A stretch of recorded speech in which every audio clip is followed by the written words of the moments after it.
Hi guys, it's Crystal. I hope you guys are all doing well and that everything has gone good for you so far. I'm really sorry guys that I, once again, had a weird filming thing.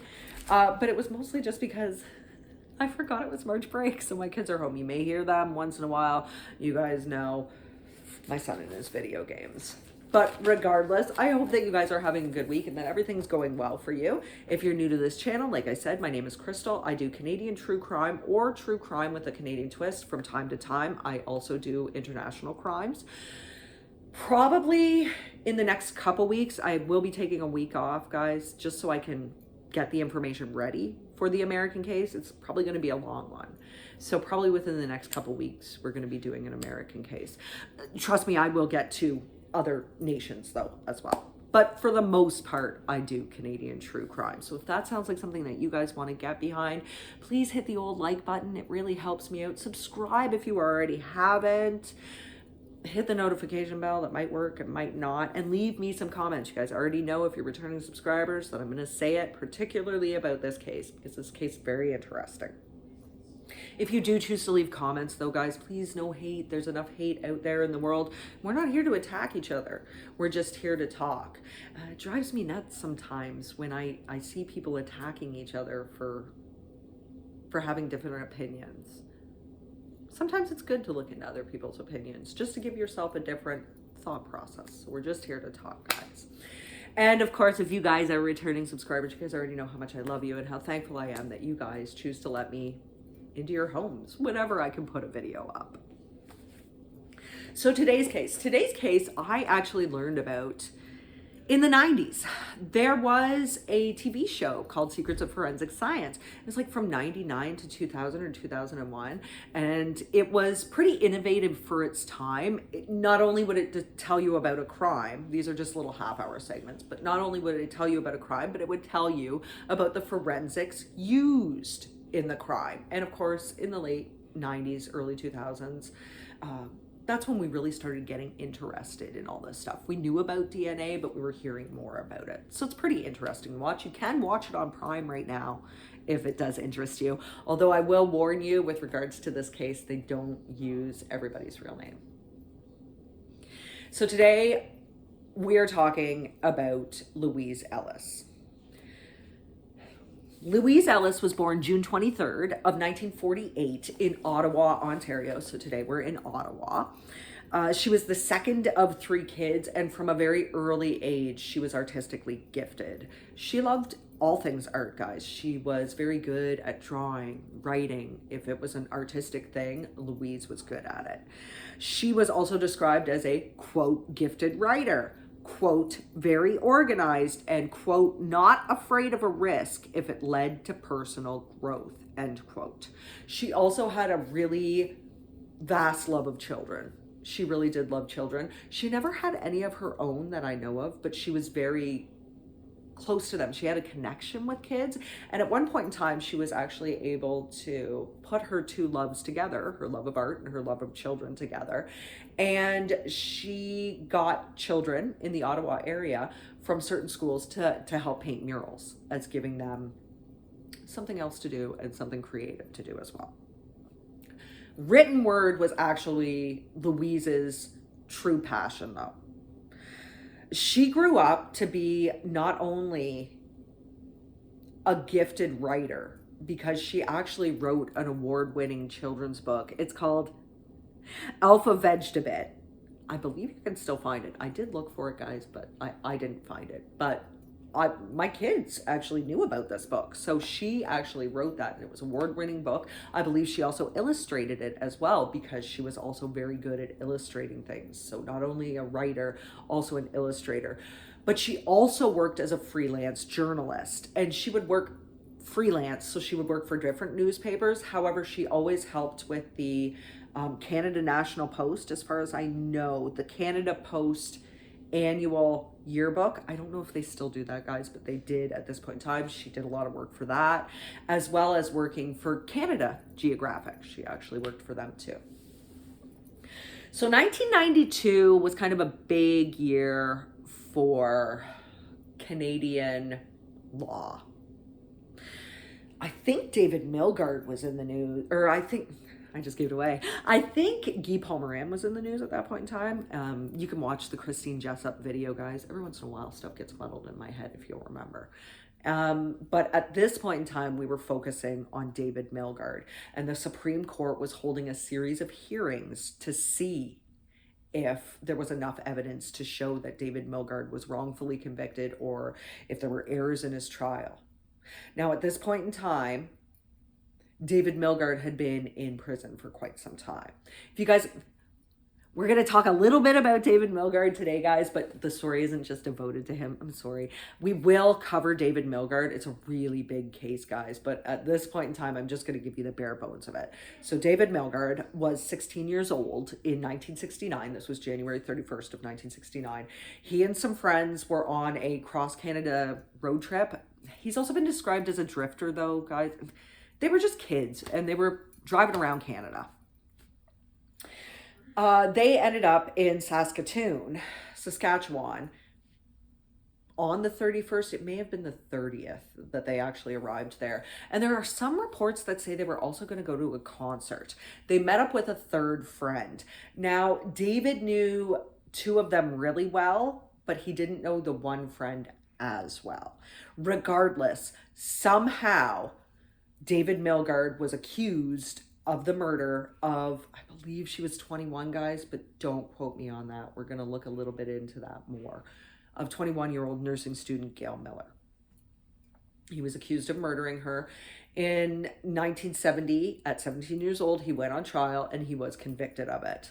The only reason was that police coerced his friends. At first, they said, no, David wasn't involved in this, but they used pressure tactics, and eventually all three of them said David did this. The time period, it doesn't even make sense because there was no way he would have been able to do this, but regardless, he was convicted. They needed a conviction and they convicted him. David's mother, Joyce, if you guys remember from my Christine Jessup video, I kept calling Christine's mom Joyce. David's mother's name is Joyce. So David's mother, Joyce, never believed that her son was guilty. It just was not possible in her mind. So she did everything she could to alert people to the fact that he was in prison, more than likely wrongfully.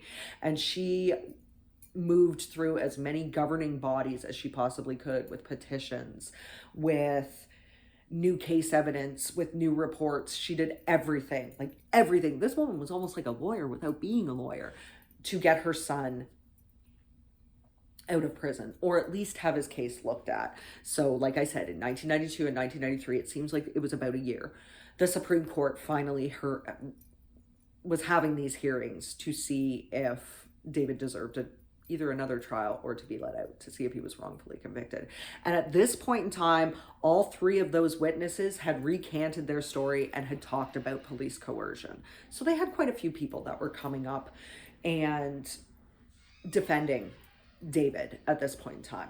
Louise herself, not only was she dynamic, a lover of Tai Chi, a lover of vegan cooking, a lover of children, a lover of art, a lover of gardening. Not only did she have these qualities, and she has been described as a dynamo, she was also a social activist, and she got involved with one of the David Milgard support groups in Ottawa. This was co-organized by a woman named Sigrid McDonald.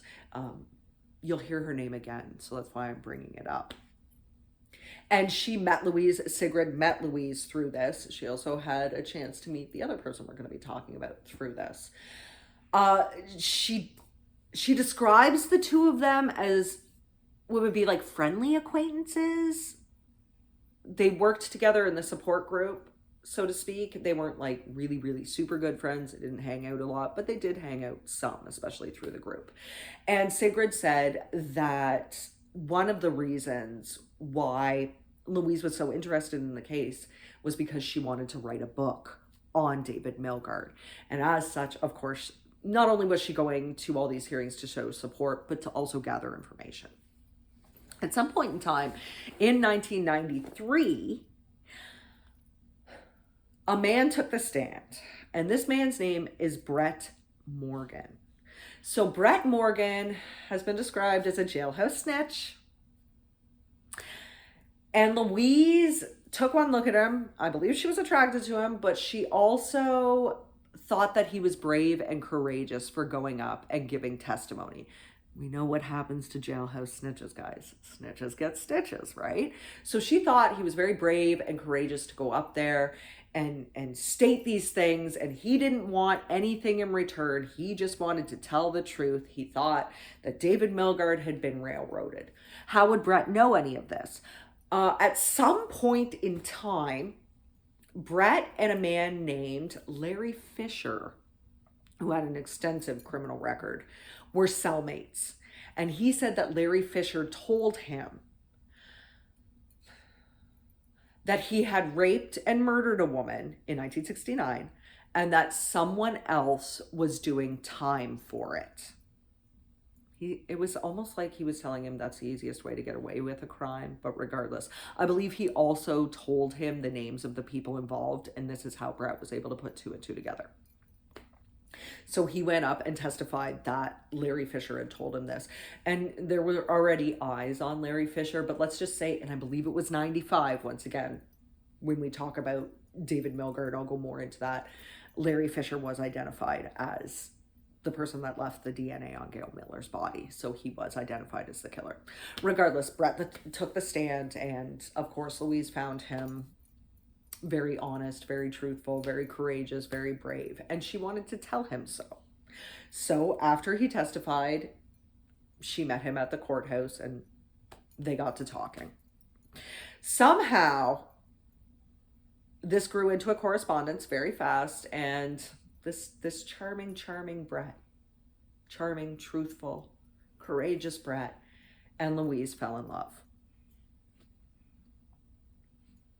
They started corresponding with each other, and Louise was able to, sorry guys. Louise believed in second chances. Remember what I told you before about personal growth and having to go through some things, take risks so that it leads to personal growth? She definitely believed in second chances as well. And she had a really big heart.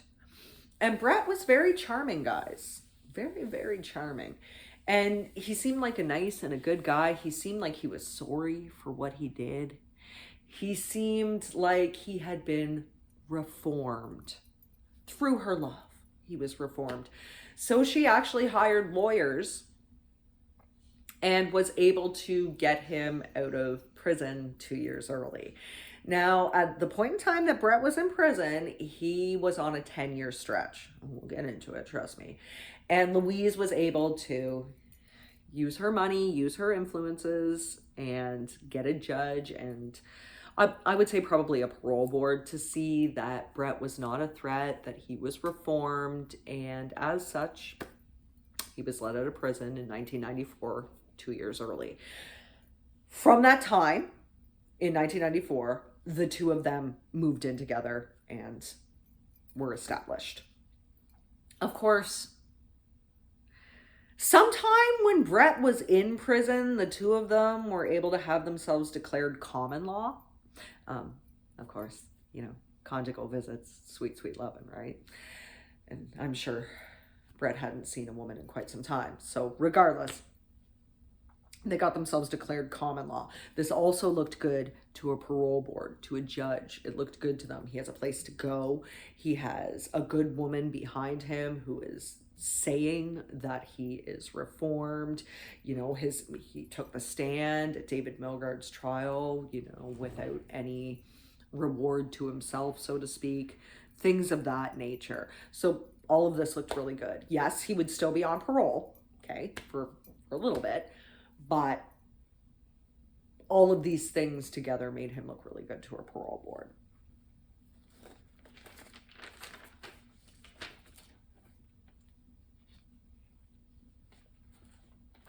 Sorry guys, anyway. So who is Brett Morgan? Well, I couldn't find an actual birth date for this man. I believe he was born sometime in 1944. That's what I gather from certain dates I found. And he would have been about 4 years older than Louise. He was actually born and raised in Edmonton, Alberta, and he was the oldest of 4 children. He was described as a troublemaker right from the start, guys. His neighbors called him a quote-unquote bad apple. He was a very troubled individual, and he stole things from people. He was in trouble for vandalizing one of his neighbor's homes, and at one point in time, he held a knife to his mother's throat and pinned her to a wall this way. It would seem, from everything I've read and from his attack on his mother, that Brett does not have a very good opinion of women. It would seem like he was a bit misogynistic, that he did not like women. But people also describe him as charming, as manipulative, charismatic. You guys know, all the same hallmarks. Sometime in about 1959, he met a girl named Sandy, and she was 16, and he ended up knocking her up. Of course, guys, you know, this is the late 50s, early 60s. Just not something you did. If you impregnated a girl, you were supposed to marry them, particularly in certain faiths and things of that nature. And 1959, you don't want to have an illegitimate child. So Brett did propose to her, and she accepted. She accepted because A, she was 7 months pregnant, and B, because she believed Brett to be 18 years old. She didn't find out until later that he was only 15 years old. So Brett was 15, she was 16. Regardless, the two of them were married, and she gave birth to a son not long after. Brett started showing his true colors really early on in the relationship. It was heavily abusive. At that point in time, remember we talked about Jane Hirschman, guys, and at that point in time, domestic abuse wasn't treated very well by police. Police did not want to get involved. I don't even know if this poor girl ever contacted police about what was going on with her. It was a taboo subject. It was more keep it to yourself, keep it in your family, don't let other people know type deal. So she put up with this abuse. Of course, she was terrified of him. She was terrified of him. He would punch her. He would kick her. I believe he attempted to strangle her on more than one occasion. He punched her in the stomach when she was pregnant with their second child to the point where she miscarried the baby. He tried to suffocate her with a pillow one night by putting as much pressure over it as he possibly could. She managed to break free, but regardless. And at some point, it was too much for Sandra. She decided, this is it. I'm going to leave him. I can't do this anymore. And I think it was because her son was getting older and she was afraid that the abuse would be visited on him. She'd already lost a baby due to Brett. This guy was a dangerous man, and he didn't seem to have qualms about trying to kill her, so to speak. So she telephoned her grandmother. Her grandmother lived in Inuvik at that point in time. Now, Inuvik then would have been in the early 90s, would have been part of the Northwest Territories, but it's now part of Nunavut. She called her grandma, and of course her grandmother said, yes, you can come and stay with me. I'm going to guess the reason why she did that was to get as far away from Brett as possible. Her family also was from Edmonton, guys, as far as I know. Brett, however, now she was trying to do this, obviously, under the cover of secrecy. But Brett was actually listening in on the conversation, and he was enraged. So he brutalized her mercilessly for this. He punched her, he kicked her, he dragged her around by her hair, and he ended up pulling a shotgun on her and telling her that he would kill her if she left him. To appease him, she was like, no, you're right. I'm not going to leave you. I'm not going to leave you. But you better believe that the next day she was on a plane to Inuvik with her son. She just said that to appease him. Brett, even though he hates women, can't be without a woman. Number one, women are his primary source of income, right? He's able to charm and manipulate them into doing the things he wants. Number two, he liked to use them to take out his violent tendencies. He needed, and number three, he, I guess, needed sweet, sweet loving. He hated them, but he needed them. In 1975, Brett met wife number two. She is named Christine, and this would also be in Edmonton, guys. Christine was not a stupid woman, and their relationship at the start was a friendship. She only invited him in because it sounds like she needed a roommate, and that was their arrangement, was that they had been friends and they were going to be roommates. However, Brett turned it on and they quickly became lovers. So he started trying to pressure her into marrying him pretty quick, and she was resistant to it. She didn't want to.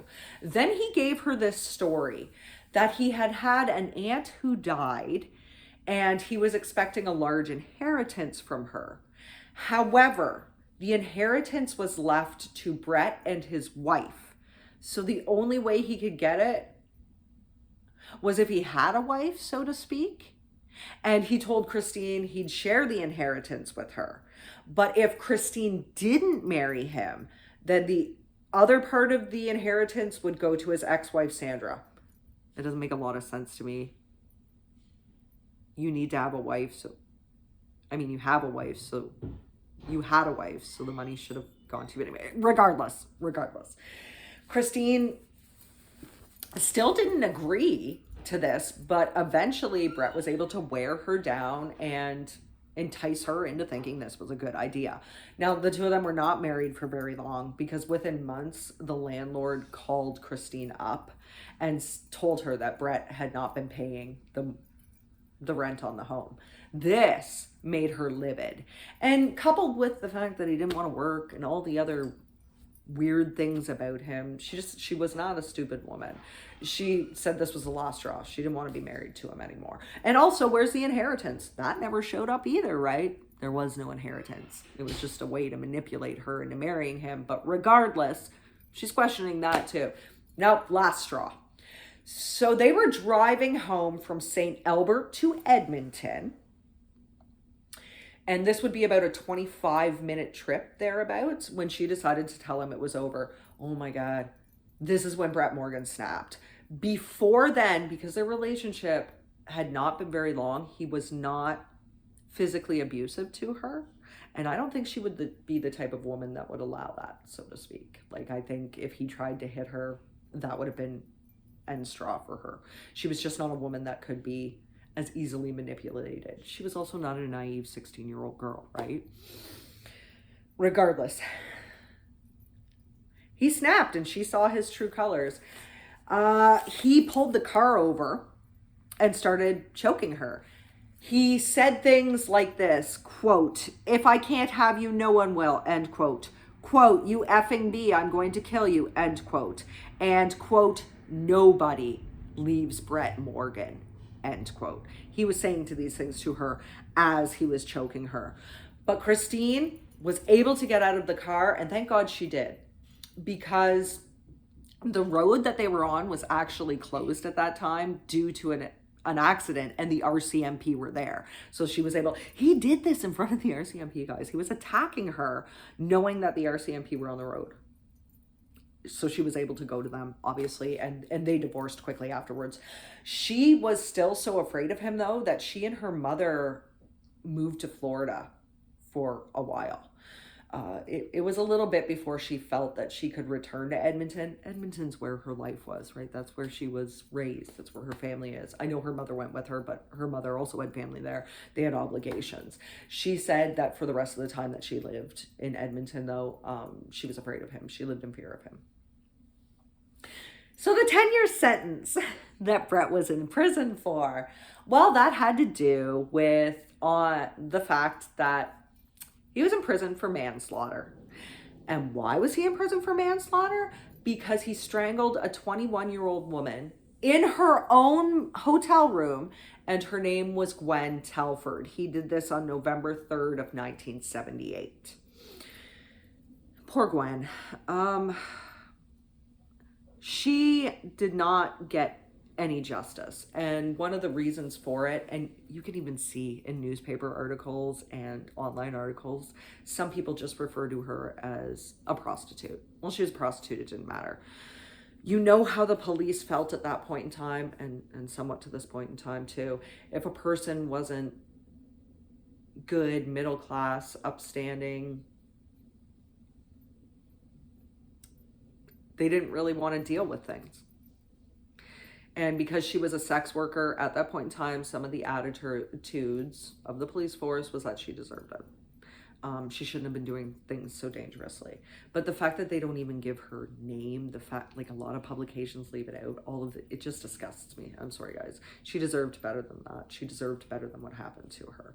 Regardless, old Brett was able to turn the charm on to those police as well and made it seem like he was the victim in this whole thing. That's why it's manslaughter, not murder, because he was able to have them believe that he was drunk, he was intoxicated, even though intoxication is not a defense in Canada.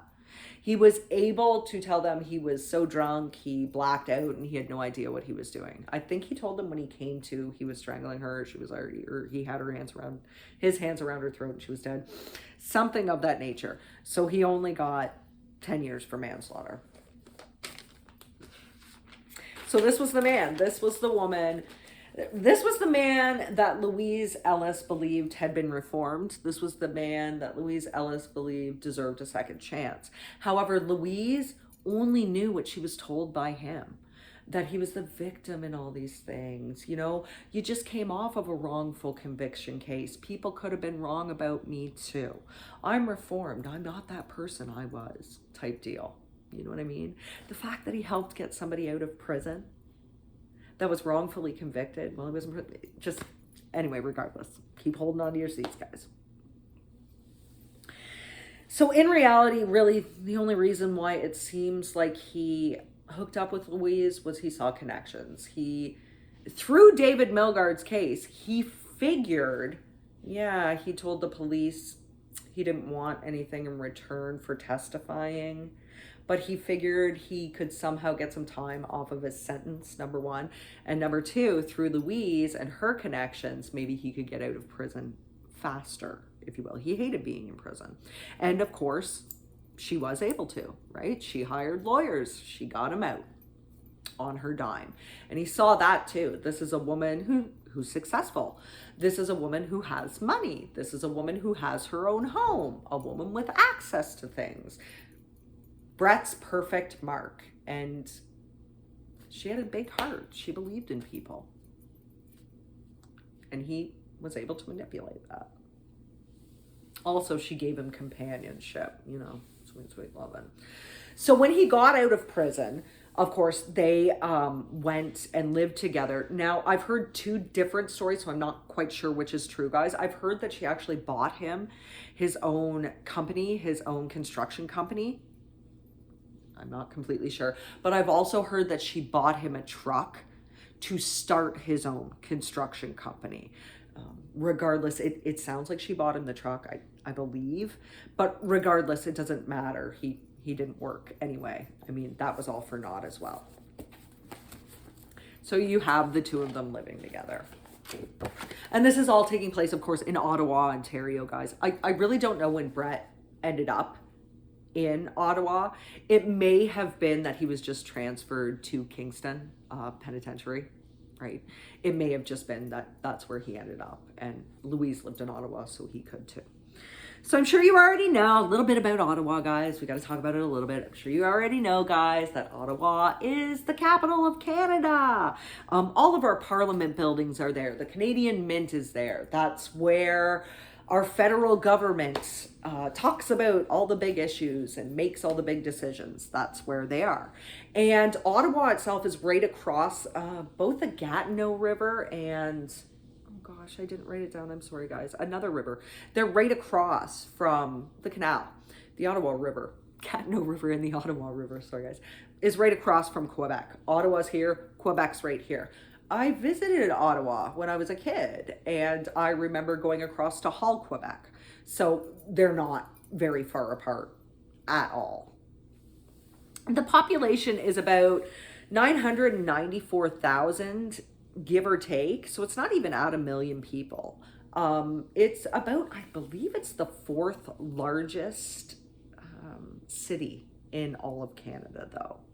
It's also the seventh coldest area in all of Canada, apparently.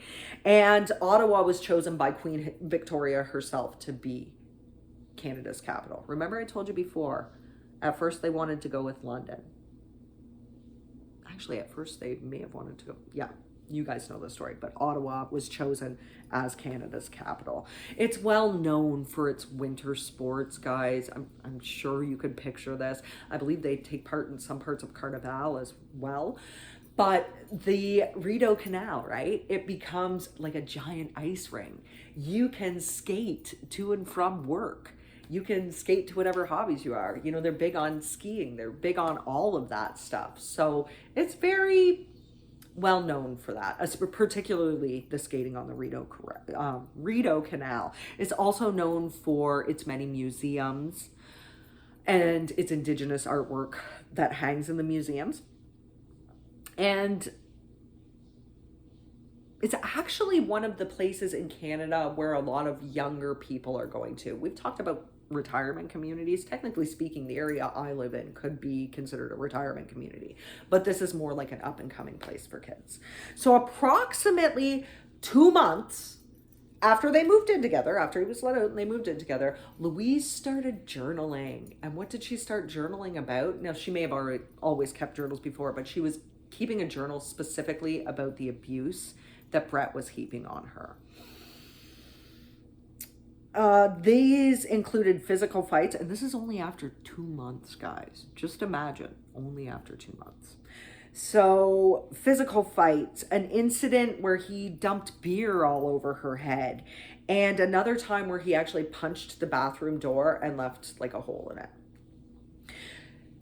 A woman named Brenda Missen, Missen, and we're going to be talking about her a little bit as well. That's why I mentioned Sigrid McDonald. We're also going to be talking about her a little bit too. Was a friend and a co-worker of Louise's. I believe they both worked on the Canada Post yearbook. She describes herself as a friend. At some point in time, she calls herself an acquaintance, but then she goes back to describing herself as a friend. I'm not 100% with Brenda. There are some things that I question, but regardless, she said that Louise had not wanted to save Brett. It wasn't like she was trying to save him from himself, even though other people said she was. But anyway, she said that was not the deal. She said, quote, "I knew she had been on a specific journey of her own," end quote. So I think she was tying it into the whole taking a risk and learning something from it missive. I'm not 100% certain. However, she never did. She never actually met Brett. Sigrid did. She never did. I'm only mentioning her because there's another part to her. I'm not 100% sure about how I feel. She acknowledges that she and Louise were not close at all during her relationship with Brett.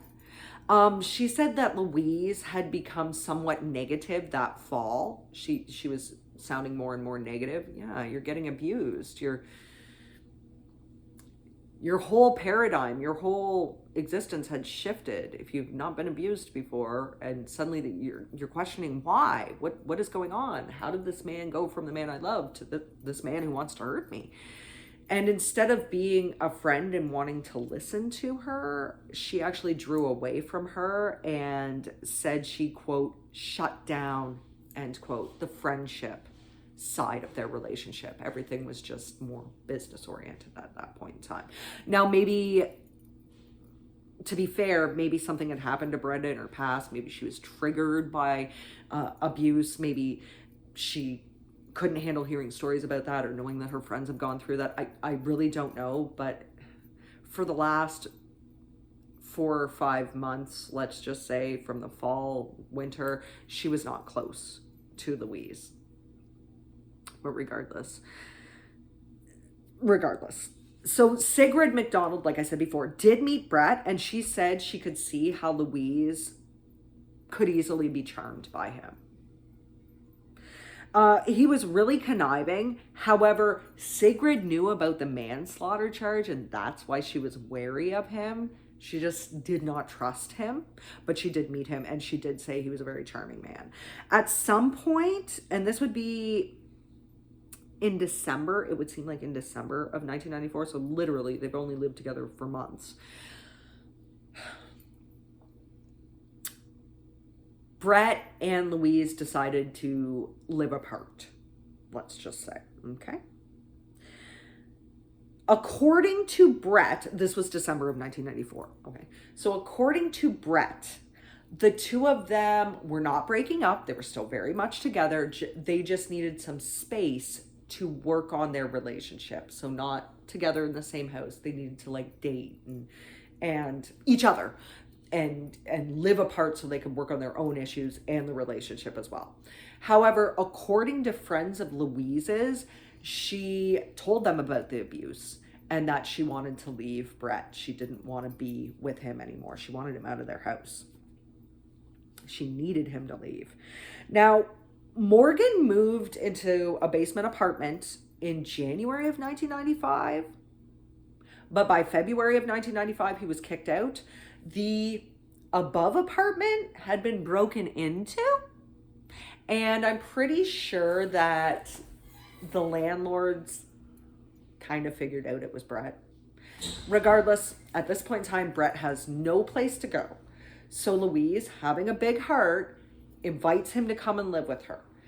Not as lovers, it doesn't sound like. However, Brett would make you believe that. It seems like more of a roommate type deal at this point in time. She told him though, only temporarily, and that he had to be out by May 1st. So during this time, this early part of 1995, Louise also started noticing money disappearing, both from her checking account and from her personal line of credit. She noticed that money was missing to the tune of $25,000, guys. She was able to find out that Brett had forged a check for $7,000.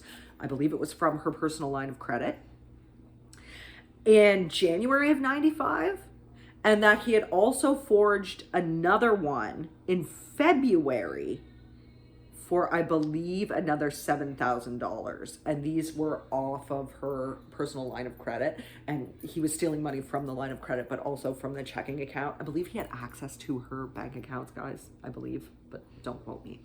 Regardless, like I said, $25,000 is missing. And Louise does not want to take this lying down. She knows. I don't know exactly when she found out. May have been March. You'd have to see the checks first, I guess. And usually that takes a month. I'm just saying. On April 22nd, 1995, Louise Ellis was going on a trip to an area near Wakefield, Quebec. It was an overnight trip. She was going to be staying with her ex-boyfriend. She and her ex-boyfriend, it looks like, broke up sometime in 1993. And from the sounds of it, this is what I'm getting from Secrets of Forensic Science, guys. I may have to, don't 100% quote me, but from the sounds of it, he did not like her burgeoning relationship with Brett Ellis. Like, the two of them were supposed to be together, right? And they broke up amicably, though. The two of them were still friends, and another reason that they were still friends was because Louise was very close to his daughter. This weekend, this April weekend, happened to be his daughter's birthday. So she was going there to celebrate her birthday with her. There are also some reports, I can't 100% confirm them though, guys, but there are also some reports that say that she and her partner, John, in fact, his name is John Maisonvieux,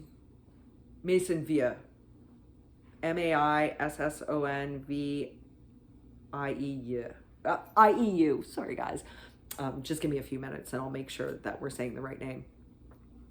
That's his name. And he lived in close to Wakefield, Quebec, I guess. And she was going to be staying overnight there. So, of course, she packs her overnight bag, off she goes. Brett told authorities she left around 2 p.m.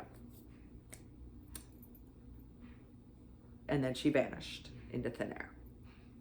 This was on a Saturday, from what I can recall. On April 23rd, Morgan said that John Maisonvieux, Maissonneuve, that's how you spell his last name. So he said that John phoned him and told him that Louise had not made it to his house. He hadn't heard from her before then, I guess. She didn't call him to say she'd made it. And of course, John's calling Brett and saying that she hadn't made it to the house. I don't believe that Brett Morgan contacted police that night. Maybe he just thought she went elsewhere, but regardless. So on Monday, April 24th, 1995, so this would be 2 days later, Brenda Misson, remember the friend that I'm still not 100% sure about, was in the vicinity of Wakefield, was in the vicinity of the area that Louise was going to. And she actually found Louise's car on the side of the road, that road. It was a rural road, abandoned. I guess she must have gone out and looked in it, because Louise's purse and her overnight bag and the gifts for the little girl were in the back of the car. The car was just completely abandoned. It was Brenda who called the police and told them about the car. She said she did not know that Louise was missing. Remember, they weren't as chummy as they had been until Brett called her, asking her that afternoon on the 24th if she had seen Louise. And of course, that's when she reported Louise's car to the RCMP. Brenda has said, though, that as soon as she saw the car, that she wanted to tell Louise's story. As soon as she saw that car, she knew she was going to write a book about it. This also makes me question her a little bit. But regardless, if they were such good friends, why would she want to... Yeah. Anyway, that's just my opinion. If they're such good friends, why would you want to bring up this tragedy? Why is that your very first thought? Why is your first thought not, where is my friend? But, oh my God, I'm going to write a book on this. Regardless. So at this point, of course, the police are involved. Brett Morgan decides he has to look like the grieving spouse, right? So he goes on to TV. Yeah, Chris Watts, echoes of Chris Watts, guys. So he goes on to TV. He goes through the various news outlets. It was local at this point in time, so various local news outlets, newspapers, begging for people to help him bring his sweetheart home.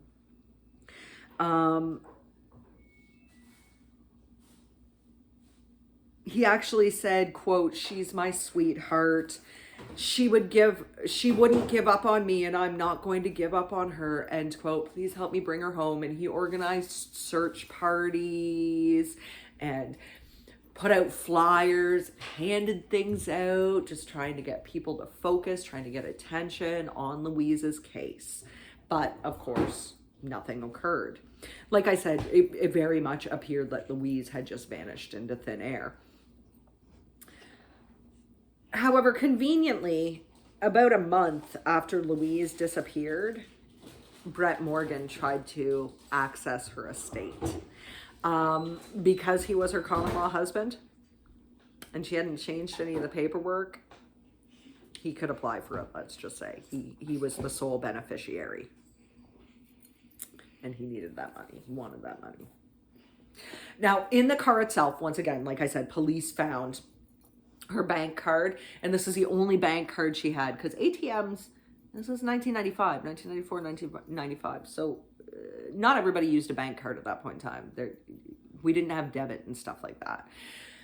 She only had the one bank card, okay? And remember, I just want you guys to keep remembering she left it 2.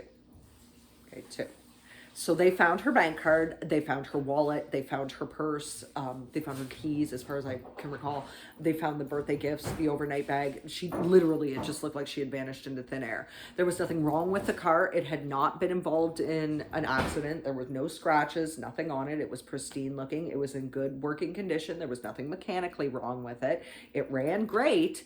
So why was her car just parked out here? It just did not make any sense. She literally disappeared into thin air, and she didn't run out of gas. There was plenty of gas in the tank. So enter our third party that we're going to be talking about. A woman named Marie Parent was training to be a private investigator at this point in time. Marie Parent was actually a little Scottish lady.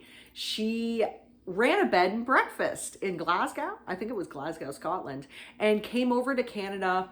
She's also a mother of four. She came over to Canada in 1990 so she could be closer to her estranged dad. He must have been sick, and she was trying to build that relationship back up. At some point in time in 95, she decided that she wanted to train to be a private investigator. It very much interested her. So she was going through classes, and in order to graduate, she had to do a practical assignment so that she could finish the classes. Now, she had actually been watching the TV, and she knew about Louise's disappearance. She had seen Brett on television begging for people to help him find his wife, his sweetheart. He needed her back, all this other stuff. Initially, Marie felt bad for him and decided that she wanted to make Louise's case her practical case. And she wanted to help him and help police and offer her services. She decided to befriend him, and she actually offered her services free of charge. At this point in time, though, at the point in time that Marie got involved with the case was national news. It was making national headlines. Where was this woman? Where has she gone? Morgan himself was initially suspicious of Marie because he thought she was an undercover cop, but she was able to dissuade him from that. And the two appeared to become quite close, let's just say. It's Brett, guys. So Marie, like I said, would go and meet with him several times. And she started to notice differences in his story. Things just didn't make a lot of sense to her that he was saying, just the different stories that he was coming up with. So Marie's getting a little suspicious of him at this point in time. Now, police were actually very suspicious of Brett from the start. Obviously, this is a man who killed a woman, a 21-year-old woman, by strangling her. They also know about all of his prior arrests, and he was arrested for other things like theft, like breaking and entering, uttering forged documents. I'm not sure what that's about, but regardless, maybe talking about them, things of that nature. So they knew about his checkered past, and Louise had disappeared approximately 9 months from the time that the two of them had started living together. It just doesn't make a lot of sense. How does a 46-year-old woman just disappear 9 months after a 51-year-old man gets out of prison and starts living with her? They knew he had a history of violence against women, so they were very wary of him, and they were able actually to bug his home, his phone. I don't know how, but they were able to get in there and do it. And they constantly were wondering who the Scottish woman was that he was talking to, because he was talking to her about the case. They wanted to know why she was interested in the case. So police actually contacted Marie Parent and were able to work out a sting operation, if you will. Like I said, they thought that she might be a good person to help. First of all, she's a private investigator, so she has some training. Second of all, she's privy to certain aspects of the case or certain aspects of Brett's life with Louise that they wouldn't have been. And third of all, it seems like she was able to get him, Brett Morgan, to trust her. So police thought that she could go undercover for them, and she agreed to it. At some point in time, now, like I said, Marie was starting to suspect that that Brett had something to do with Louise's disappearance. She noticed, once again, the inconsistencies in his story. And at one point in time during their conversations, quote, he started talking about the ground being too frozen at the time to bury someone. He said carrying a dead body was like shifting a sack of potatoes, end quote. She's very worried about this. So luckily for police, though, Marie had already been, she's a private investigator. She'd already been recording their conversations, so they were privy to all that information too. And from there on out, whenever whenever Marie went to go and meet up with Brett, she wore a wire so police could hear what she was saying. She said that she had visited his residence on at least one occasion. And when she went in there, because at this point in time, if Louise went missing April 22nd, okay, so that was the last time she was seen, it was April 22nd.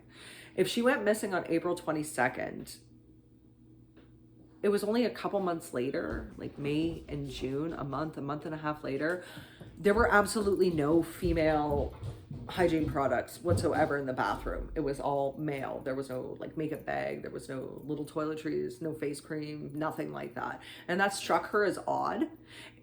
She also was able to learn that Brett Morgan had sold a lot of Louise's jewelry and some of her clothing as well. It was very strange because the house in general was actually Louise's. It wasn't his, but of course it would go to him. I think she also knew that Brett had tried to access the estate, Louise's estate, and he did that like May 23rd or something like that. Very, very close to a month later. To some people that doesn't seem strange, but just knowing what we know about Brett, you know what I mean? It just, and she wondered why he got rid of things so fast. Now, he probably, oh, I'm just grieving so hard, but she's only disappeared. Nobody knows where she is. What if she comes back type deal? Regardless. Now, Marie says that during some of their meetings, Brett Morgan did give her gifts and that he kissed her 4 or 5 times. She did not like it because she was suspicious of him, but she played along so that she could keep his trust going and find out the truth. She concedes, quote, that he could be quite charming, end quote, but says she kept things as professional as she possibly could. She figured he'd killed Louise and she didn't want to put herself in any danger, number one, but number two, she had to keep playing along to get the information, not just for herself and her case, right, her practical case, but also for the police. She was able to stay professional, she said, by putting what she suspected he'd done at the forefront of her mind at all times. So police themselves were angry that she let him kiss her. They felt that she was getting too close to him. And because she admitted that he was charming, they were kind of scared for her, maybe that she was falling into his trap too, or that something would happen to her. And they wanted to pull her off the case, but she was able to dissuade them. She's very good. She's persuasive too, to keep her on the case and keep her going.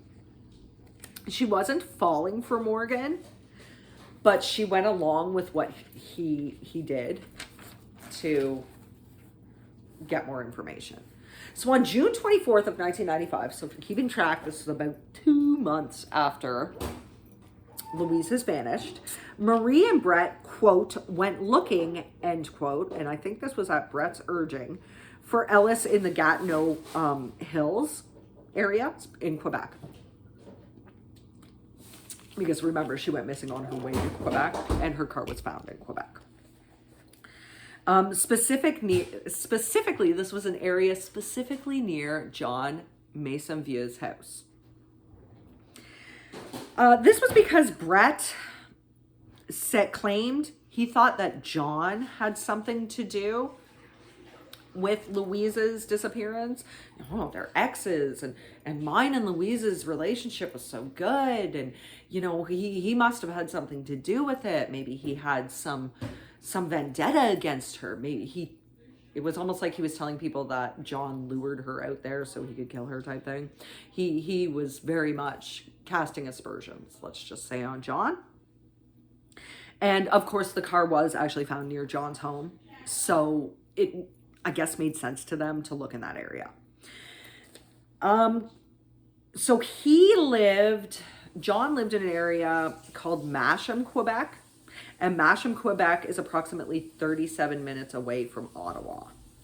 Marie pretended to go along with these suspicions, and they spent, according to her, about 5 hours just driving around and getting out and looking around at certain spots. She actually said that it was more like a, quote, nature walk, end quote, than an actual search and rescue, because they never went very far into the woods on that day. They just walked around them, so to speak. On July 5th, police asked Marie to get Brett out of the house so that they could plant listening devices in his truck. They had only bugged the inside of the house, not the truck, at that point in time. So she agreed, and the two of them met at a restaurant close to Brett Morgan's house. At this point in time, Brett was actively hitting on her. You could hear it in the recordings. And he told her she had, quote, nice breasts and legs, end quote. He was likely assuming that she'd fall for it, just like every other woman had, and that he could draw her further into his web, and of course use her for money and things like that. But because she let him continue to speak like this, because she was more or less afraid that he'd suspect what her true motives were. Remember, he's already asked her if she was a cop before. And so she just let him do and say this stuff. So they actually went back to his home after the meeting at the restaurant. The police were done. And he invited her to come in for a few minutes, right? But she actually demurred. And the two agreed to go out and look for Louise again the next day. On July 6th, in a forest near Masham, Quebec, so it's very much near the areas he'd been searching, the duo walked into a dense patch of trees. So at this point in time, they're going into a dense patch of trees. There is another aspect of this case in the fact that police were also working with the bank. And the bank manager called Brett and told him he couldn't have access to Louise's estate because she was only a missing person and not dead. Missing people can show back up, and it would take 7 years before she could be declared dead. So without a body, they can't release this money for quite some time. Brett knew he had to find a body. Regardless, they walked into this dense patch of trees. Isn't this interesting, right? And Marie saw something strange about 30 feet away from her at this point in time. She alerted Brett. She was like, hey, look at this weird thing over here. Like, this does not make sense it looks strange for in a forest. And he said, quote, it's Louise, end quote. Marie was like, now, how would you know that? Brett said that about 40 meters or so into the woods. I don't know how he saw it, but anyways, he saw Louise's tennis shoe. So why wouldn't he just discover? Anyway, he let Marie discover the body. Yes, they discovered her skeletonized remains that day. So he went over, of course, to the strange thing and saw that it was the decomposing body of Louise Ellis. Now, at this point in time, Brett Morgan was putting on the sob show again. Oh my God, my sweetheart, I can't believe she's here. Even though he basically led Marie right to that place. But anyway, though Marie said, quote, his eyes glazed over and he looked at me with menace, perhaps thinking he had shown me too much and had to kill me, end quote. She was like freaking out in her head. And the day before too, when they had searched, there was another creepy incident where he had come up behind her and put a bandana around her neck. And she was like freaking out on the inside, but he told her it was just to, quote, keep her cool. I mean, a guy that strangles people. So she was freaked out, but she never let it show. So she was comforting him and telling him, oh my God, it's okay. Oh, I can't believe this. And at that point in time, because she was comforting him, not directly accusing him, he snapped out of it. He was actually arrested later that day by police. Now, there are a couple different stories about how he was arrested. Some reports say that Morgan turned himself into police. I don't know why he would do that, because he was desperately trying to avoid jail. Some say that he turned himself into police. Some say he was arrested when he went to the station to report the body. Of course, he has to report the body. He can't collect on anything without a dead body. So that one actually makes more sense to me. And some sources say he actually confessed to Marie after they found the body and then turned himself in because he told her. But I'm not sure if I would believe that, because I feel like he would feel cornered and he'd also kill Marie. Then again, police do know that, yeah, I don't know. It's hard to say which one. I think it was more or less he went in to report that he found a body. He found her body, I should say, conveniently. And police arrested him.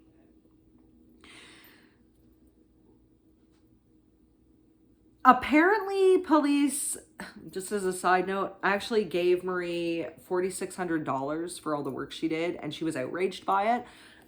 I'm not quite sure why. Maybe she thought she was insulted by it. Maybe she thought it was an insult, and she even pointed it out that police couldn't solve this case until she came along, and it only took her 6 weeks to crack the case. But then again, the case really only went on for a couple months. Regardless, she was very insulted by it. And she said, quote, "It felt like a slap in the face after all I'd done," end quote. So I don't know if she thought maybe she deserved more money, or if maybe she was insulted by the fact they offered her money when she had already offered her services for free. I'm not 100% sure. She also said she wanted to write a book about it at some point in time, but as far as I know, she has not written a book. Morgan went on trial, of course, in 1997. The trial lasted approximately 6 months because, of course, there were many stays of proceedings and dragging things out for as long as possible. And it had 90 witnesses, including Brenda Misson, who was the one that found the car. She did find the car after all. And she did tell them that she had no idea what was going on in the last 5 or 6 months of Louise's life. Remember, she drew away from her due to the negativity. And she had no idea what Louise's life with Brett was actually like. But she still wants to write that story. He was found guilty, of course, of first-degree murder in March of 1998. However, he didn't serve much time because he died about 2 months later of hepatitis C in prison. So I guess that's his just desserts. I'm not sure, but most of the secrets of whatever actually went down with him and Louise and what he actually did to her died with him, as well as several other secrets. And his true motivation for basically killing the only person that ever believed in him. And that gave him not just a second chance, but a third chance. Like, she allowed him to live with her temporarily. However, his motivation basically was money, guys. Money and the fact that no one leaves Brett Morgan, end quote. She did love him, though. But like I said, I don't think that he ever loved her. He doesn't seem to have any love. He's a misogynist. He doesn't seem to have any love for women. And I'm not going to call him a psychopath or a sociopath. He appears to be a psychopath, but nobody ever really, as far as I know, I don't think anybody ever diagnosed him with anything other than hepatitis C, I guess. But he seems, charming, predatory, manipulative. Nobody ever leaves me more sociopathic than anything else. So Morgan was nothing more than a career con man who pretended to be a loving, kind, and good man. He knew how to charm women and trap them into relationships, and he wasn't even insidious with his abuse. He just started right out the gate doing that. Like, once you were married, you were his property type deal. He needed women. He needed women to support him financially, right? He never even used the truck. He didn't even have a business. He doesn't care. He uses women for all of his money. Why work when they can provide for him?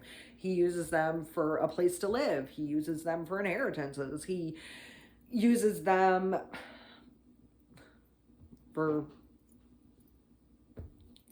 I'm sorry guys, sweet, sweet loving. He uses them for all that stuff. And he uses them as a way to release his violence.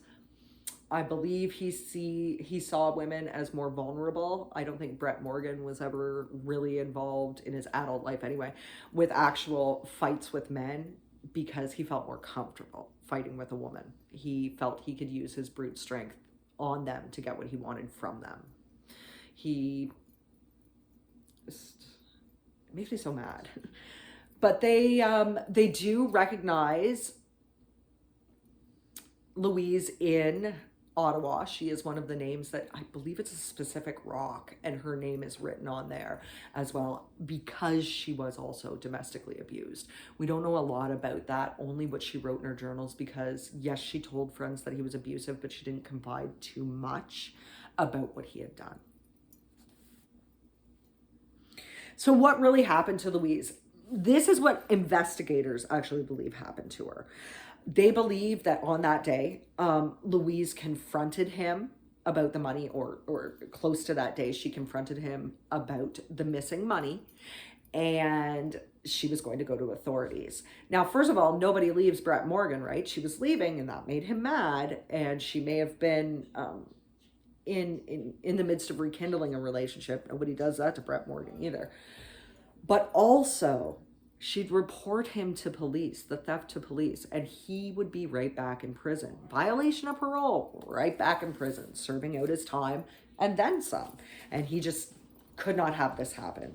Plus, she's his income source. He needs her. So they believe a physical fight occurred, and he was desperate to keep her quiet. So they believe he started beating her, and then they believe he strangled her. And they can't know for certain. They know she wasn't shot.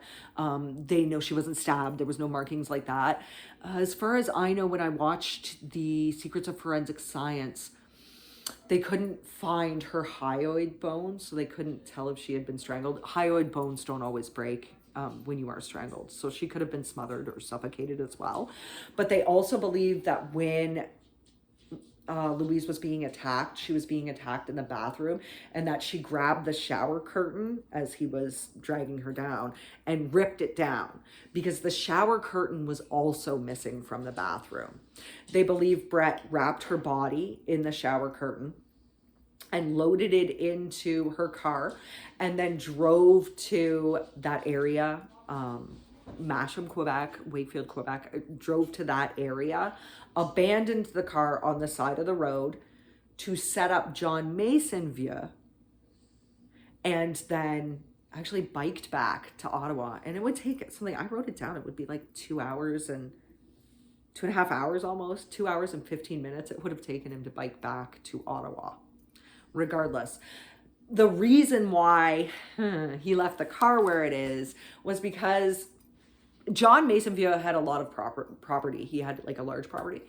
And Brett Ellis took a map with him of where he thought the property was, but he actually read the map wrong. So instead of leaving her body on John's property and the car near, like in the rural area near John's property, he misjudged it, and the body and the car were farther away from John's property. He basically was setting John up. Number one, he's mad that she still has a close relationship with him. He's mad that they're still friends, and he has to have complete control over her.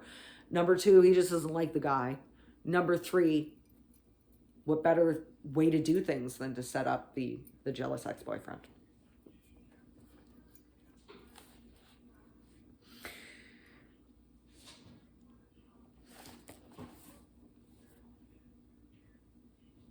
So most of the evidence in the trial, though, guys, like we have to say it's circumstantial. They weren't able to find out an exact cause of death for Louise. Like I said, she was basically just skeletal at that point in time. And he also recognized that it was her decomposed body from the clothes she was wearing. Those are the clothes she had on during the day. Most of the evidence was circumstantial. However, they did have one good piece of evidence.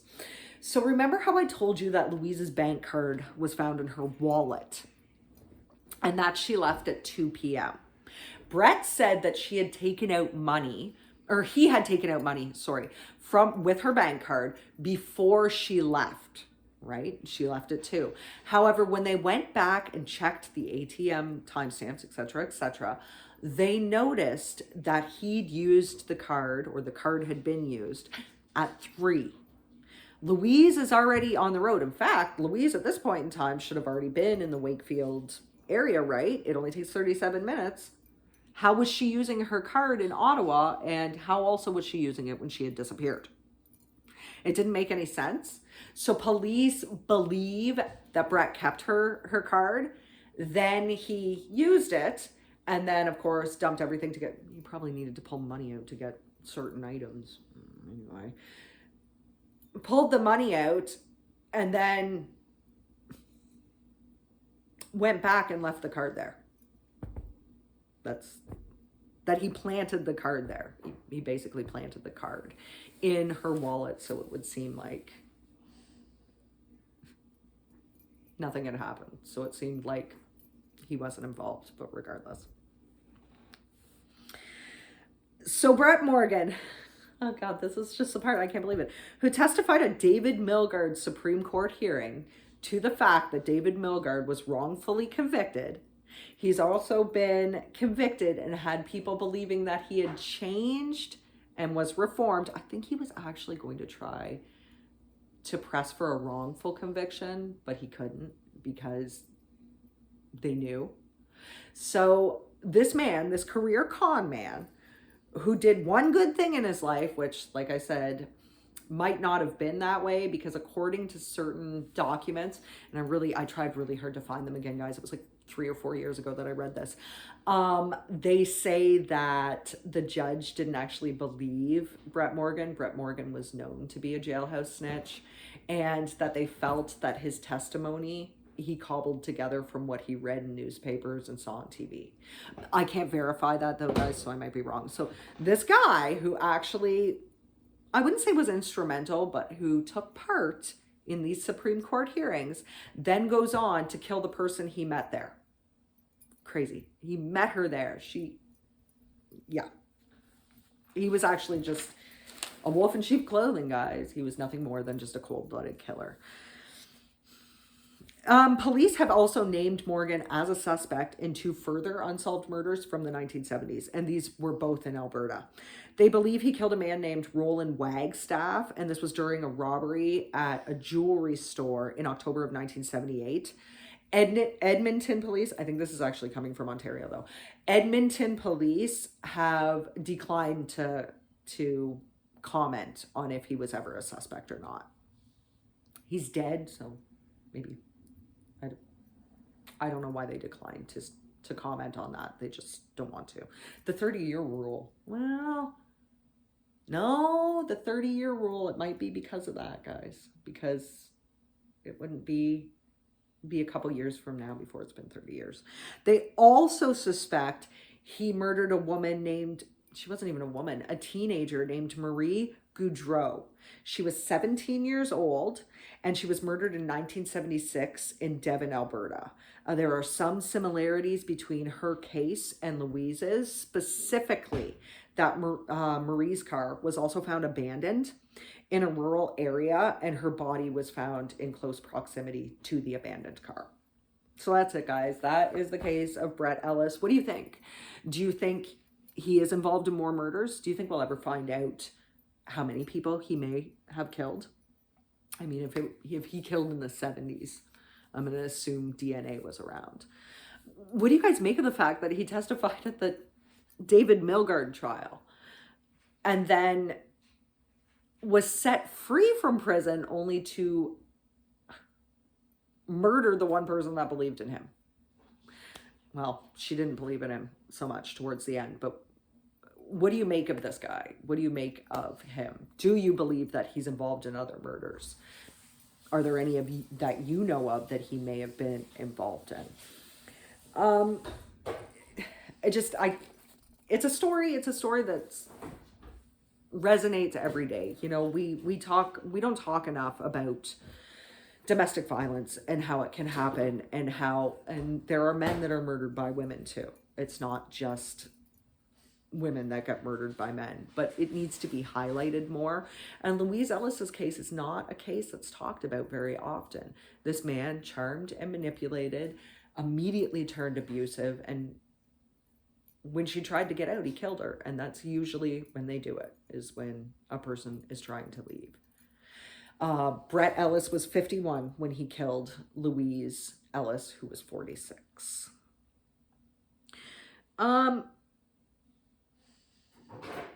Do you think, knowing what police know now, like about him and everything else, do you think that if he was on trial, I know he's dead, but if he was on trial for Gwen Telford's murder now, do you think that he would have actually gotten a first-degree murder rap? I think that he would have, but at the same point in time, due to prejudices, I can't say for sure. Just for further information, Sigrid McDonald did write a book, loosely based on this case. It's very loosely based on this case. And it's called D'Amour Road, D''Amour Road. It's actually dedicated to Louise, and it's loosely based on the case. Brenda, of course, also wrote her book. She said she spent a long time hemming and hawing about how she was going to do it, and then she decided to release a fictionalized account of it.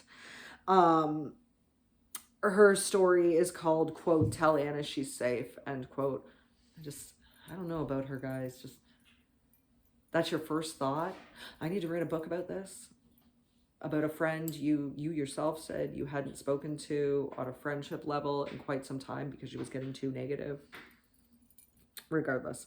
Like I said, once again, if you are interested in more information, you can watch The Secrets of Forensic Science on this. I want to say it's in season 2. I know it's on Prime, but it'll say Ottawa Journalist, so you guys will know. And also, it's Graham Greene, man. And there's also an episode of The Detectives on this as well. I'm not sure if it's in the first or second season, but I do remember watching it, and it gives you more of the information involved too. So let me know what you think down below, guys. I hope you guys have a good week. I hope everything goes well for you, and I will see you next time. Bye for now, guys.